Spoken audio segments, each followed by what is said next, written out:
Bonjour, je suis Nathalie et je vais vous conter l'histoire du petit nuage qui ne faisait pas la pluie. Ce petit nuage s'appelle Gustave. Gustave est un petit nuage rose, rond, duveteux comme un oisillon et doux comme une boule de coton.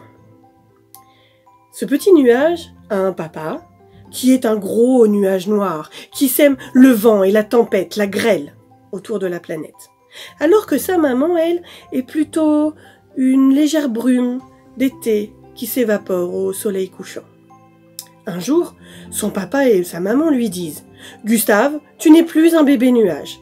Maintenant, tu es assez grand pour te débrouiller tout seul. » « Mais que vais-je devenir ?» se dit Gustave. « Me débrouiller tout seul? Mais je sais pas faire ça, moi !» Son papa est déjà parti, semer la tempête.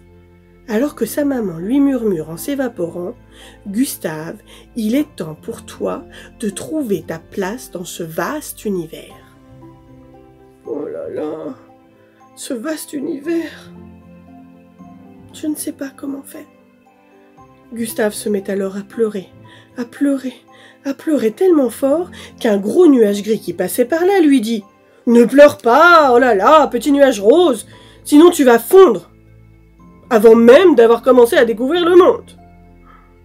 Gustave lui dit « Est-ce que je peux t'accompagner ?»« Oh non, non, non, j'ai déjà beaucoup trop de choses à faire, il faut que j'aille semer un peu de pluie dans le champ d'à côté et que j'aille mettre la tempête sur la ville d'ici. Non, débrouille-toi tout seul, suis la brise et vas-y. » Effectivement, Gustave sent la brise de vent passer sur lui. Quelle bonne idée! Il se laisse alors porter par cette brise. Il se rend compte qu'il peut monter avec le vent, descendre. Il s'amuse, il tourne, il joue avec le vent. Il passe au-dessus d'un champ, quand soudain il voit une rivière. Il s'approche de la rivière et voit se ronfler dans l'eau. Oh, mais que je suis mignon! Il se voit à l'intérieur, mais il se trouve fort beau, ma foi. Alors il s'approche tellement près que tout d'un coup il entend « Stop! Non mais qu'est-ce que tu fais, petit nuage rose? Veux-tu bien remonter, sinon tu vas te noyer dans la rivière !» Ah oui, c'est une bonne idée. Hein. Alors Gustave reprend le vent, se met à monter, à grimper jusqu'au plus haut sommet des montagnes. Un aigle qui, tournoyait par là, le met en garde. « Redescends vite, petit nuage, sinon tu vas geler sur place et la montagne te gardera. » Prisonnier. Oh. Alors Gustave reprend son errance, seul et désemparé au milieu de ce ciel immense. Il ne sait pas quoi faire, alors il suit le vent, il avance. Tout d'un coup, il passe au-dessus d'une ville. Dans cette ville, il voit une école. Et dans cette école, il y a un petit garçon, Clément. Clément est dans la classe de Madame Canesèche. Madame Canesèche, il l'aime pas du tout. Elle est très sévère. Et lui, ce qu'il préfère, c'est regarder par la fenêtre. Regarder par la fenêtre le monde extérieur. Il s'imagine voyager. Il imagine les formes dans les nuages.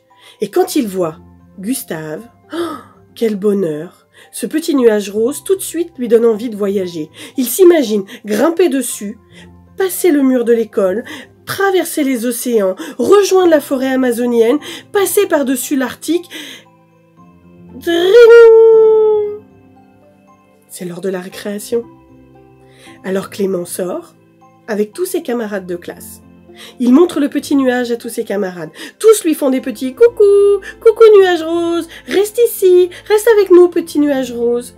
Même Madame Canesèche, quand elle le voit, sourit et on oublie presque d'être sévère et de punir les élèves. Gustave est tout heureux. Il est presque rouge et non plus rose de plaisir. Vous savez, autrefois, dans les histoires, on disait « la morale de cette histoire ». Eh bien, cette histoire, on pourrait dire « la morale de l'histoire du petit nuage est que, même si les gros nuages noirs, blancs, gris font la pluie, Gustave, lui, fait rêver. Et de même que les hommes et les enfants ne peuvent pas vivre sans eau, ils ne peuvent pas vivre sans rêver. Au revoir, à bientôt.